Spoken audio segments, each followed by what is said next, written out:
You know, this happened a long time ago. We started it got formalized in 1650.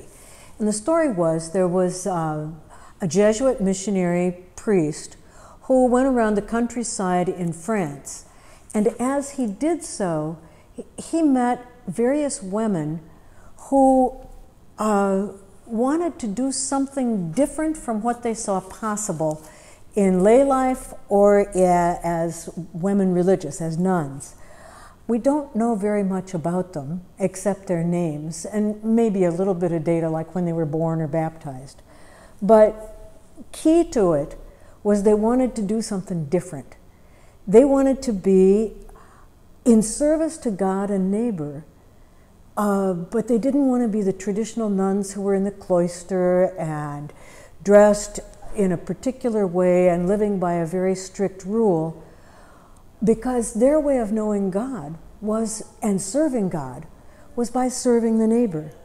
So as far as I'm aware, they were the first women to be officially approved in the church as apostolic women religious. They were following kind of the pattern of Ignatius of Loyola, which was fine for men.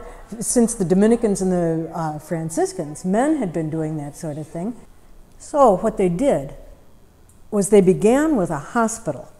Now, a hospital wasn't what we're thinking, you know, in the hospital systems that we've got today. It was a combination of a poorhouse, an orphanage, a hostel, a home for the aged and infirm, but it was a place from which they went out to serve others and took care of people who needed their care in-house. That began in 1650 formally. And they were women religious, but they didn't wear a habit because they didn't need to, and because they didn't want to appear different. And they didn't have a really strict rule because the most important thing was the service that they were doing. They did what they needed to do. And eventually that movement grew, and in the next 150 years, about 150 houses got founded. And it was moving along. It formalized some along the way. They did standardize their dress, and they got more of a schedule for their life. But they continued serving God through the neighbor until the French Revolution, and that'll be the next story I tell.